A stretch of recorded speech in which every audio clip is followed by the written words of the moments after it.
Hi, my name's Mercedes. Welcome to Highlands Online. Whether it's your first time joining us or you're a regular here at Highlands, welcome. It's so good to have you. We'd love to hear from you on our Instagram or Facebook or via our website if you have any prayer requests or questions, or even if you just want to say hey. We hope you enjoyed today's message.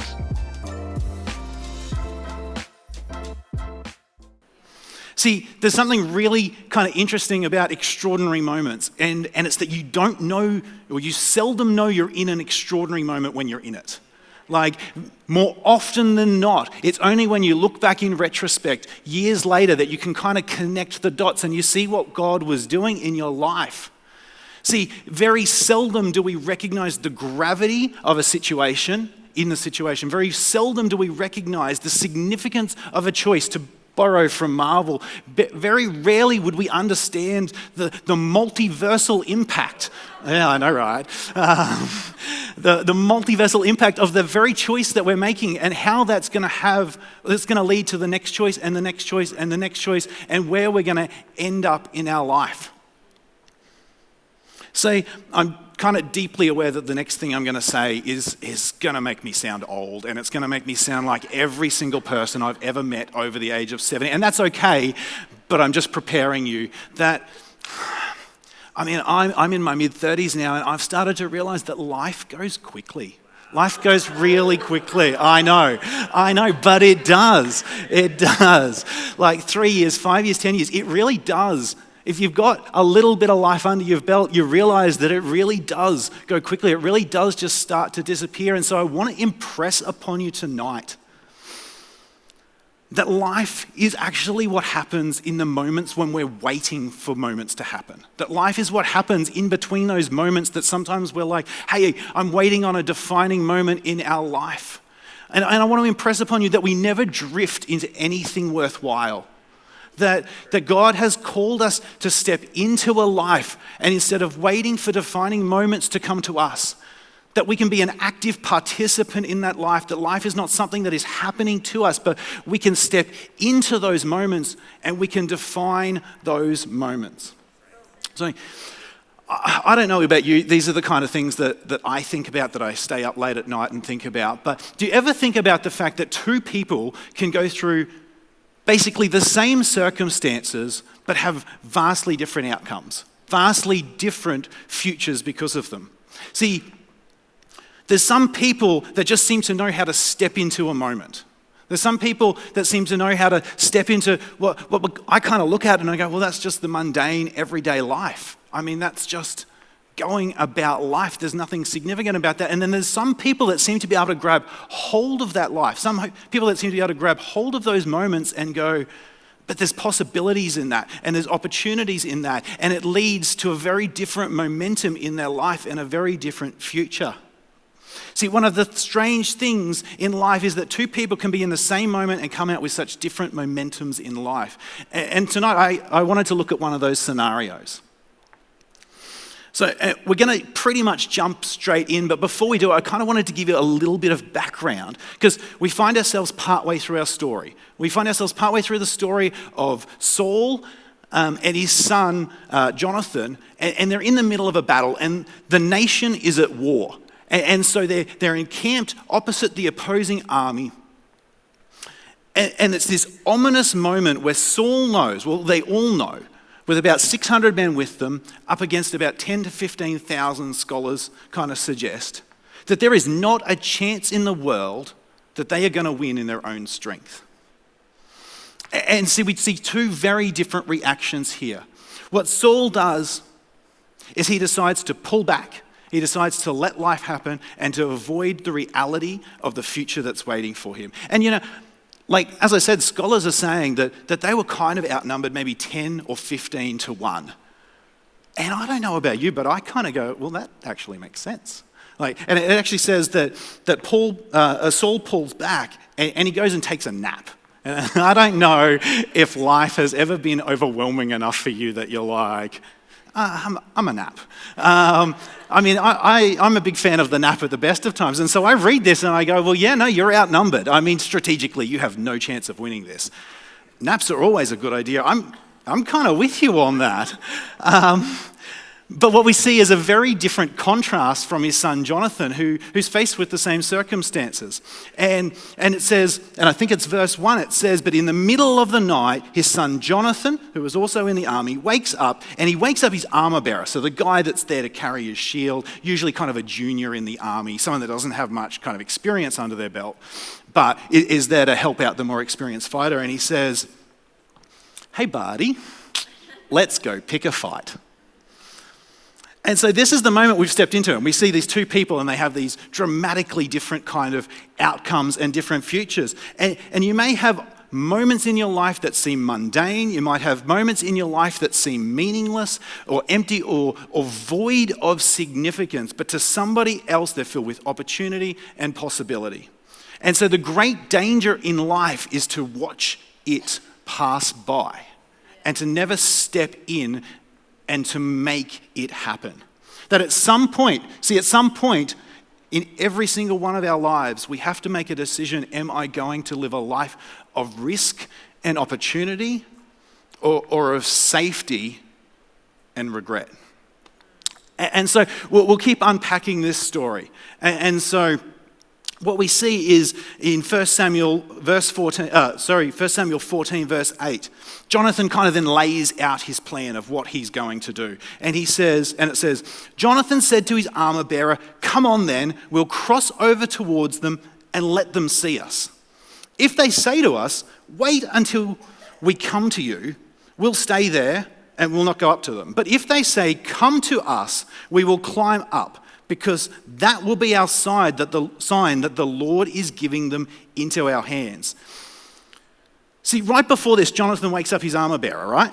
And he says to him, let's go pick a fight. Maybe God will help. Now, I don't know about you, but that's not the most inspiring speech. Like, it doesn't even take an inexperienced armor bearer, doesn't take a military strategist to realize that maybe it's not the word you kind of want to hear in that situation. When you're going up against 10,000 to 1, maybe just isn't going to cut it. Like, if I was the armor bearer, I'd be like, that's great. Thank you for the motivation. I'm so excited. Yeah, absolutely. Let's do this. But why don't we just check first? Why don't we just get God's, yeah, well, absolutely, like this is a goer, maybe is not the kind of word you want to be hearing there. And if that's not bad enough, then he's already laid out his plan. He said, and it's probably the worst strategy I've ever seen in my life. He says, come on, we'll cross over to them and we'll let them see us. Again, it doesn't take a great military strategist to see that that's really not what you want to be doing. If it was me, I would be going, well, how about we don't? I don't know about you, but I'd be going, well, we're going out in the middle of the night. How about we just stay in the dark? How about we kind of sneak up on them? How about we actually try and not make a noise? Because there's 10 to 15,000 angry people and there's two of us. And I don't know, I don't kind of want to let them know that we're coming. And see, what we see here is that Jonathan wasn't thinking from a strategic point of view. Jonathan was thinking with a whole different framework. What's interesting here is the difference that Jonathan had, strategic or not, to what most of us tend to do in our own lives, myself included. And it's that Jonathan actually created room for God to move in the situation. See, we tend to hold so tight to the situation, hold so tight to controlling the outcome, that we never allow God to move. And possibly, just possibly, is that because we didn't think he was going to anyway? So you see, Jonathan understood that what he was about to do, he could never do in his own strength. He knew that his journey was not a journey that he could ever travel alone. And there are places that you can go in your life without God. But there's a life waiting for you that you can't ever venture into without God in your life. He said, let us step across this line and let them see us. There has to come a point in your life where you step out of the invisible and step into the invisible. Step out of the invisible and step into the visible.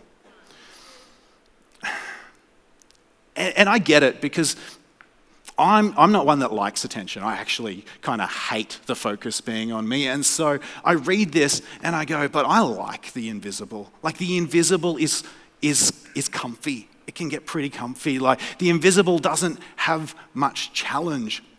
The invisible, staying in the shadow, usually people don't mind you living a small life. It's only when you start to live a big life that kind of tall poppy comes in, or people start to get concerned because they're like, well, no, why is this happening for you and not for me? But see, God never called us to live a small life. And if we stay in the invisible, that's the life that we have. That's the life that we're stuck with. God called us to an expanded life. God called us to a big life. God called us to a life and life abundant. Jesus came to give us hope. Jesus came to give us freedom. Jesus came so that we could step into a new future, and one that we'd never have been able to on our own. See, but some of us have decided that it's more comfy to stay in the invisible.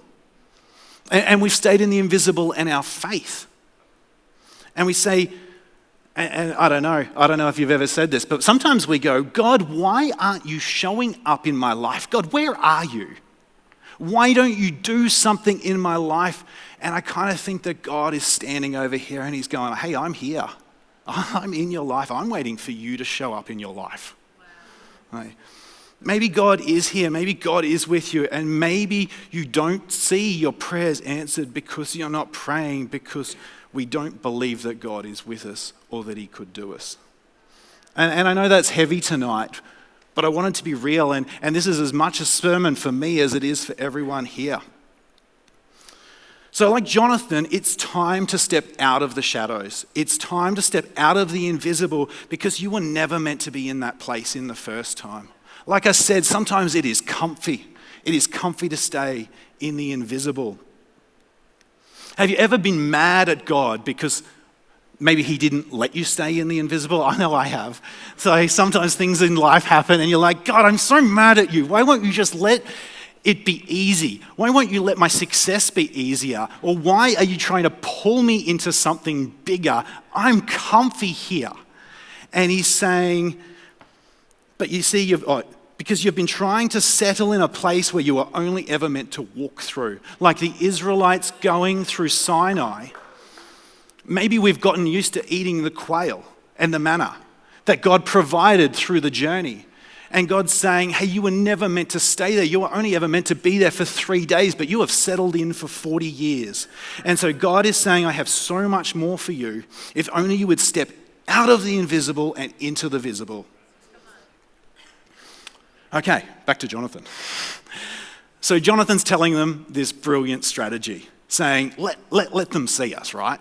And he says in verse 9, if they say to us, wait there until we come to you, we'll stay, and we'll stay where we are. If they say that, we'll stay where we are, we won't go up to them. And in other words, he's saying, hey, if they say, wait there, we'll come to you, we will wait here and we'll die.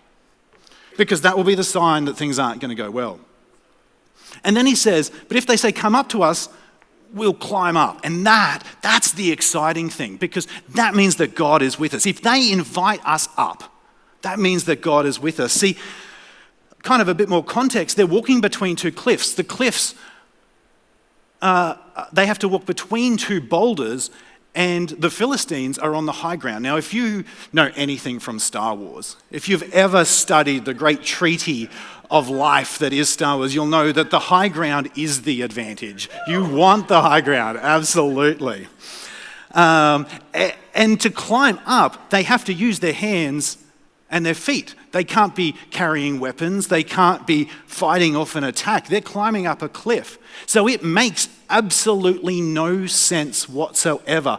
But Jonathan says, hey, if they invite us to climb up, if we are completely defenseless, if we are completely vulnerable, that's when we know that God is about to show up in our life. See, once you step into risk and decide to live a life of risk rather than regret, you have to advance and you have to change your mind about the way that God works in your life. And so Jonathan recognized that God moves with those that move. And so that's one of the key points I want you to take home tonight, is that God moves with those who move. See, so many of us, we never make a move. A lot of us, we just stay paralyzed by decisions, waiting for God to tell us what to do. And so we don't do anything. And I've found this in my own life, and I'm speaking out of my own life tonight, but some of us, sometimes we know just enough scripture to be dangerous. And so we quote that verse, we go, well, there's that verse that says, wait on the Lord. Well, amazing. Get out of jail free card. I did not want to do that, but I hadn't heard directly from God, so I don't have to worry. And so we go, I'm being obedient, God. I don't have to do anything. But the thing is, that verse was never about inaction. It was about trust, and it was about reliance, and it was about understanding who God was when you're in a place where you can't trust yourself, but God is saying, hey, you can trust me because you can have confidence in who I am. See, one of the really cool things, I don't know, for those that don't know me, you may not know, but I have a small business on the side. I work here part-time and I work in the business as well. And one of the really cool things that I get to do is I get to talk to a whole bunch of people that I just never get to talk to. And so I remember a period of time, and the business is quite creative. I remember a period of time earlier in the year, and I was going through kind of a similar thing here, but I was just fixated and stuck. I had decision paralysis and I had creative block, and nothing I could do was really kind of working, and I was just recycling old ideas in my head, and I'm like, I don't know. I just don't know what to do next. I can't make a decision. But I was talking to a whole heap of artists at the time. We were working on some articles and kind of interviewing a whole heap of artists. And I thought, well, if anyone knows about creative block, it's going to be artists, right? And I love artists. I just want to preface this next statement with, I love artists. But I don't know if you've ever met artists. Sometimes they can be a little bit quirky. And so there were some really interesting answers that came up. But they can also... There was also some really profound ones. And there was this recurring theme, especially with those people that had kind of been working in their field for 10, 20 years, but they'd say, it doesn't matter where you start, you just have to start. So you have to stop waiting for it to be perfect to start, because it's so easy that what we want to show to the world, what we want to put out there, we want it to be perfect, but instead of just doing it, we wait for perfection, and that perfection never comes. It's the same in our relationship with God, because God never called us to be perfect. He said, I am perfect. I've got you covered. He never called us to be perfect. He just called us to start doing in relationship with Him. See, how many times in our life do we wait to be perfect? Do we wait, or we think, hey, that person's more talented than me. Well, I'll let them do it. Or if I could just, I don't want to pray for that person because it's not going to be eloquent. Like, I'm going to wait until kind of I beef up my spiritualism a bit and I can start dropping some Greek words. Then I'll pray, because then the Spirit of God is going to move. How many times do we go, okay, then I'll. So that, see, God has already given you a big yes. See, that's the thing that Jonathan understood, was God had already given the yes. God had already called them into who they were meant to be. Maybe not in that specific circumstance, but in all circumstances. God had already said, go. We have already been sent. In fact, that's what Jesus told his early followers. He said, go. And this applies to us still today. That the command is still for us to go. When you're going to work, when you're going to the gym, as you get up in the morning, I hope that you hear God saying, go, go, go. Live the life that I always intended you to live. And I hope the Holy Spirit lights something in you tonight. I know it's scary and I know it can be intimidating, but God says go, and just maybe He's with us, like He told us He would be. Like, He's already promised us that He'll never leave you or forsake you. So why do we have to worry that He's going to leave us or forsake us? I think a lot of us keep waiting for a go, and so we act like our entire life is a no. But I want you to realize that God has given you the go, so if you just say yes and move, like Jonathan did, if they say come up, That will be our sign from God. But if they didn't, Jonathan knew that there was no plan B, there was no escape plan. Jonathan put all his eggs in one basket, and that was that God is who he says he is. He's already calling you tonight. He's already given you permission to live the life that you were created to live. You don't have to wait for a yes. You don't have to wait for a go. You just have to get going. Okay, so then you go, great, I'm on board, Sam. Yes, 100%, I am on the go train. Let's do this. But what do? I don't even know what to do. Like, have you ever been there? And I love the heart. I love the intention that says, yeah, but I'm waiting on God to give me direction. Or what do I do with my life? What do I do with my life? So I want to give you a verse tonight that answers that, and hopefully it'll answer that. I think it'll answer that for the rest of your life because it's kind of so elegantly simple. It's Philippians chapter 4, and it's the beginning of verse 8. And it answers the question, what should you think about? And in it, Paul is saying, where should you let your mind go? Where should you let your imagination run? Finally, brothers and sisters, whatever is lovely, whatever is noble, whatever is right, whatever is pure, whatever is lovely, whatever things are admirable, if anything is excellent or praiseworthy, think about those things. And I think we kind of just run through that as a list and we kind of jam them all together. Okay, cool. Noble things, praiseworthy things, yep, true, yep, good. But I think we're missing the key word here is it's whatever. Whatever is. See, it's interesting that in the Greek here, the word for whatever is actually plural. It's not a single. It's not a single thing that you are meant to do. It suggests that there isn't one specific answer. Rather, it's an invitation for you to discover what is pure, what is admirable, and what is noble. The very next verse, Paul then kind of takes that one step further because that's what we should think about. And he explains that what we need to do is put into practice. If you need something tangible, we'll put into practice what you've seen. Put into practice what you've seen me do. And put into practice what you've seen Jesus do. Put into practice what you've learned. But I love that this isn't just one unique story. And so when you start to actually take this framework and look at it across the Bible, you actually see it repeated over and over again. And kind of again, just to give an even more tangible answer to, well, what should I do?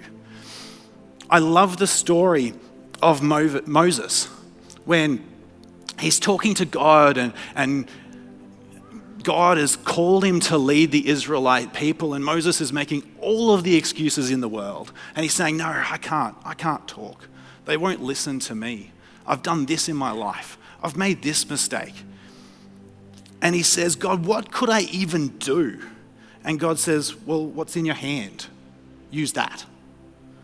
And then tells him, now go, for I am with you. And so the answer tonight is, what can you do? Is use what is in your hand. See, I was doing an article a little while ago and it was with the Highfields Vet. And I think this is incredible because they're a non-Christian organization. They're a group of people, and I don't know if they go to church or not. I don't think they do. But they've started this initiative where they were saying, oh, well, we're going to do free vet services for the homeless. We've realized that there's a need in our community for the homeless, not on the homeless. I always make that distinction. But a lot of homeless people have pets, and that's their companion and that's their safety. And so they can't look after them properly and they can't afford to take them to the vets. And so they've said, well, we're going to give free vet services to anyone that comes through a referral service because we want to value their pets, but we want to value them as well as people. And I said, well, like, what motivated you to do this? Like, this is amazing. I love that you are doing this. What motivated you to do this? And they said, because that's what we can do. They said, we can't run a fundraiser that's going to make $100,000, but we can do vet services. That's what's in our hands. And see, that's the same for us tonight. See, some of us have been so paralyzed because we're afraid of doing the wrong thing. But God's saying, just pick a thing and do it. See, I want to make sure, we say, I want to make sure I'm doing the thing that God wants me to do. Well, I know what he doesn't want you to do. He doesn't want you to do nothing. He says, just pick a thing and do it. And there's this incredible thing that happens. And the way this works is that as you lean into this life with God, As you say, I don't know if I should be doing this, but this is some good that needs to be done, so I'm going to step into it. God has an amazing way of bringing somebody else in and moving you, if that's not what he had intended, moving you into the next thing, the thing that he has intended you to do. See, because God is with you. You know, like he says, like Jonathan said, perhaps the Lord will be with you, because nothing can hinder the Lord. He can win a battle whether he has many warriors or few. And then as the armor bearer responds, he says, well, whatever. That's ad-libbed, but well, whatever you decide, I'm with you. Because he recognized that it was of God and that God was in that moment, and that was a moment to be stepped into. That was a future to be stepped into and not to be pulled back from. So what would life look like for you if every day this week you simply stepped out of the shadows, out of the invisible, into the visible, knowing that God is with you, knowing that nothing can hinder the Lord? There's plenty that can hinder you and me. There's plenty that could hinder Jonathan. But there is nothing that can hinder God or the promises of God over your life, the plans and the future that he has for you. And like Romans 8:31 says, if God is for us, who can be against us? See, there's some of you here and God has been calling you out, but you've been saying, well, yeah, God, but now's not good. Maybe tomorrow. Maybe when I get a little bit better. Maybe when I have time. Maybe when I get a little bit more Christian. Maybe when I'm a bit more confident spiritually. But you don't even like the life that you live. You don't even like the you that you are, and yet you keep holding on to that life that you so desperately want to leave behind. But God is saying tonight is the night to leave that behind. You don't have to hold on to that any longer, because he's got you. And you know that you're called to something bigger. You know that God has called you to make a difference. And so tonight is the night to step into the visible, to say, I'm not hiding anymore. To say, that's me. It's time for me to stop living a small life. It's time for me to start using what's in my hands to make a difference. See, it's easy to come to church and hear a message, and I've done it 1,000 times, and you walk out and you forget about it 5 minutes later, and life goes on. But tonight, can I urge you to take a moment, to take this moment and to say, tonight is my night. Tonight is the night when everything changes. Tonight is my night to say, I'm going to take a step of faith and to just do something. Like Jonathan, I'm going to start to move, and as I move, I know that God will move with me to see what God can do in your life. See, make tonight the night that you look back on and you say, oh, that's the day that everything changed. Come on, church, why don't we just pray? Would you bet? Yeah. God, tonight we step into this moment to make this our moment, a moment when we choose to make something significant, a significant choice in our life where we choose to step out of the shadows from the invisible into the visible. See, maybe you're here tonight and you've never made that decision. Then the answer to the question, what should I do, is to simply make that first decision, to say, God, I want to give you my life to live for you. And so we want to give you that opportunity tonight.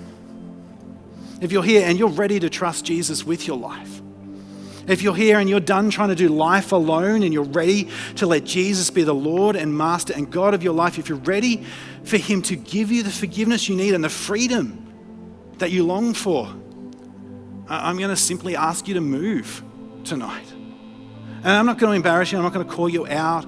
But while every head is bowed, every eye is closed, I'm going to simply ask you to raise your hand tonight as an outward expression of an inward decision. We're going to pray in a moment, and that just helps me to know who we're praying for. So if that's you tonight, would you just raise your hand? If that's you tonight and you say, hey, I am making tonight the night. Yep, I see that hand. I see that hand. That's awesome. Come on, church. Is there anyone else tonight? Don't let this opportunity pass you by. That's awesome. Well, we're just going to pray a really short and simple prayer right now. And if that was you tonight, then why don't you pray this with me? And it's simply that, Jesus, I give you my life. Help me to follow you. Help me to step into the life and the plans you have for me. That's it. Right now, just tell him, Jesus, I give you my life. Not tomorrow, not maybe tomorrow. Right now, Jesus, I give you my life. Because if you'll give him your life, you'll receive the life he died to give you. This moment, step out of the invisible into this moment, into the visible. This moment, seize your divine moment. This moment, open your life to Jesus. Jesus, I give you my life. We hope you enjoyed today's message. If this message did impact you and you gave your life to Jesus, we'd love to hear from you and we'd love to help you in this new step in your journey. So please message us on Facebook or Instagram or by our website. We hope to see you again soon.